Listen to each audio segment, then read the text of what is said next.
భారత విద్యార్థి federation SFI Miryalaguda division committee ఆధ్వర్యంలో స్థానిక సబ్ కలెక్టర్ కార్యాలయం ముందు ఒకరోజు దీక్ష నిర్వహించడం జరిగింది.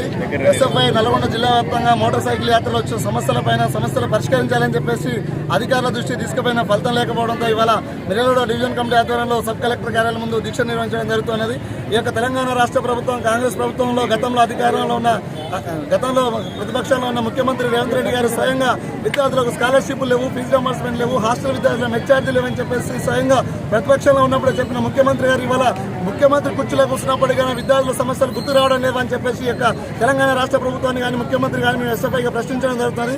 తక్షణమే బకాయిలో ఉన్న 8,250 కోట్ల స్కాలర్షిప్ ఫీజు రింబర్స్మెంట్ విడుదల చేయాలని చెప్పేసి, అదేవిధంగా హాస్టల్లో విద్యార్థుల సమస్యలు పరిష్కరించాలని చెప్పేసి ఇవాళ మార్కెట్లో ధరలు ఆకర్షణ ఎడుతున్న పరిస్థితుల్లో ఇవాళ సంక్షేమ హాస్టల్లో ఉండే ఎస్సీ, ఎస్టీ, బీసీ, మైనార్టీ హాస్టల్లో ఉండే విద్యార్థులు రోజుకు 1,000 రూపాయలతో 1,500 రూపాయలతో 3 పూటల భోజనం నెల రోజులకు ఏ విధంగా సాధ్యమవుతుందో ఈ తెలంగాణ రాష్ట్రంలో గురుకులాలకు స్కూళ్ళలో పోతున్న ప్రజాప్రతినిధులు సమాధానం చెప్పాలని చెప్పేసి ఎస్ఎఫ్ఐ డిమాండ్ చేయడం జరుగుతున్నది. అదేవిధంగా గత మార్చి నెల నుండి ఇప్పటి వరకు హాస్టల్ వార్డెన్లకు కానీ హాస్టల్ విద్యార్థులకు కానీ మెస్ కాస్మోటిక్ ఛార్జీలు విడుదల చేయలేదు రాష్ట్ర ప్రభుత్వం. ఆర్భాటంగా కొన్ని నిర్ణయాలు తీసుకుంటూ ఉన్నది. దాన్ని ఎస్ఎఫ్ఐ మేము వ్యతిరేకించడం జరుగుతుంది.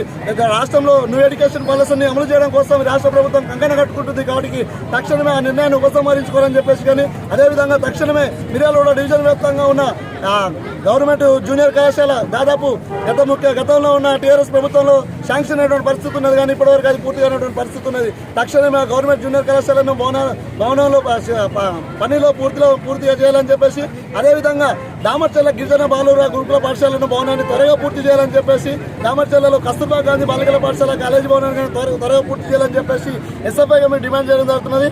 అదేవిధంగా వేములపల్లి మండలంలో ఉన్న ఆదర్శ పాఠశాలలో మాడులపల్లి కస్తూర్బా గాంధీ బాలికలను తీసుకొచ్చి కలపడంతో అక్కడ విద్యార్థులకు మరియు ఆ విద్యార్థులకు ఈ విద్యార్థులకు మధ్యన ఈ ప్రభుత్వం కానీ స్థానిక నాయకులు కానీ పంచాయతీ పెట్టినటువంటి పరిస్థితి ఉన్నది. స్వయంగా ఎమ్మెల్యే గారు పోయి తర్వాత అక్కడ లోకల్లో ఉన్న కాంగ్రెస్ నాయకులు పోయి పరిశీలించి వస్తున్నారు తప్ప ఎవరి స్వార్థ ప్రయోజనాల కోసం వాళ్ళు ఉపయోగించుకుంటారు తప్ప విద్యార్థుల సమస్య ఇప్పటికీ పూర్తి కాలేదు. భవిష్యత్తులో రేపటి నుంచి వాళ్ళు వేములపల్లి ఎంఆర్ఓ ఆఫీస్ ముందు దీక్షలు కూడా కూర్చుంటామని చెప్పేసి విద్యార్థులు మాకు ఫోన్ చేసినటువంటి పరిస్థితి ఉన్నది. కాబట్టి తక్షణమే ఎమ్మెల్యే గారు చొరవ తీసుకొని ఆ విద్యార్థులను వేరే దగ్గర షిఫ్ట్ చేయాలని చెప్పేసి ఎస్ఎఫ్ఐ డిమాండ్ చేయడం జరుగుతుంది.